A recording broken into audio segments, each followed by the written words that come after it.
Democratic lawmakers are saying in public something most of us never thought we'd hear. Due process is ridiculous. Let's get rid of it. Accused of doing something bad decades ago, it is now your job to prove you didn't do it. There's no presumption of innocence or guilt when you have a nominee before you. Doesn't Kavanaugh have the same presumption of innocence as anyone else in America? I put his denial in the context of everything that I know about him in terms of how he approaches his cases. We have a constitutional duty to get to the bottom of these allegations. Judge Brett Kavanaugh has a responsibility to come forward with evidence to rebut them. Kavanaugh, who is seeking a lifetime appointment to the Supreme Court and who I think now bears the burden of disproving these allegations rather than Dr. Ford and Ms. Ramirez.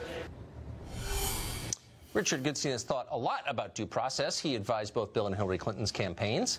He joins us tonight. Richard, we were just talking in the break. Can you think of any period in American history where the presumption of innocence and due process were suspended in cases where people were accused of sexual misconduct and they were punished? Yeah.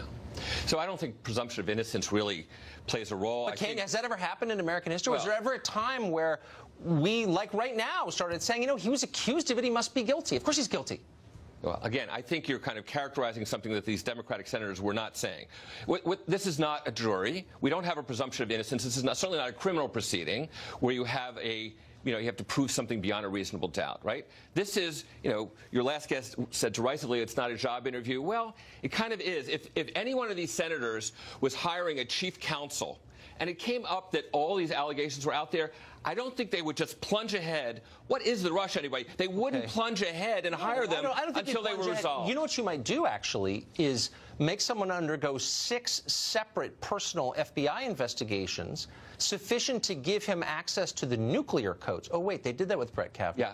And I'm wondering if he was part of a teenage rape ring in Maryland that scores, dozens at least of people witnessed firsthand, that wouldn't have come up, do you think, in any of those investigations? Yeah, I think that's a red herring. Why?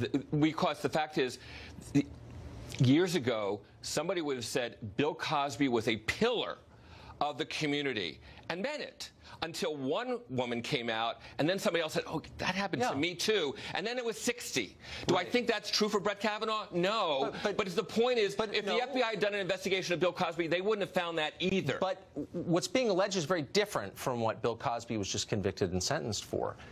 The allegation now is that Brett Kavanaugh participated in public rape, that he stood in line in a queue of boys waiting to rape a woman in the middle of a party among his peers in a very small and tightly knit community right here in Washington. Right.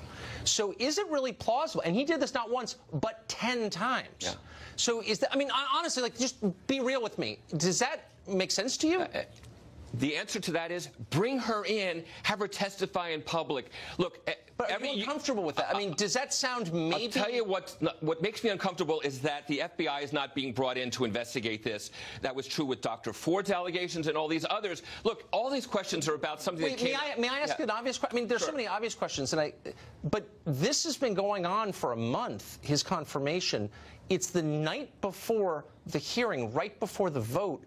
Why? Any time in the last 35 years did she not report this, these multiple rapes that she saw? For the same reason that the Cosby victims didn't go public until they saw, oh, it wasn't just them. Who knows how to account for this? Do you think this sounds plausible? I'm saying the answer is bring her in and have her. It's ridiculous, don't you? No, yes, you do. I can tell you. No, I'm saying the answer is evidence. Put somebody under oath and have them testify. Each of these women, let me say one thing. She's already written this under oath. Each of these women is asking for the FBI under penalty of perjury and criminal prosecution to them to investigate. Nobody's asking the FBI. Hold on. Since this is just a job interview, let's ask you one more time, then we have to go.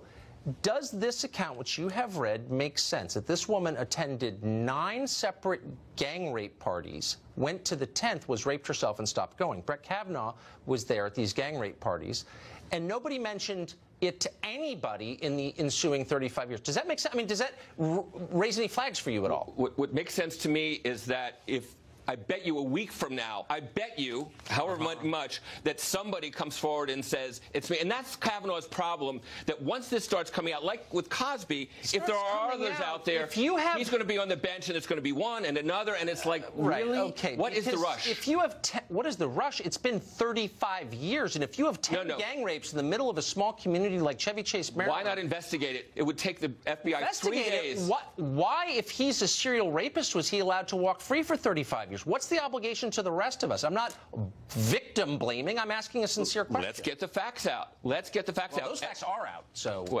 anyway, Richard, thank you very much. Kirsten Gillibrand doesn't just oppose the presumption of innocence. She says its supporters are evil. Mark Steyn.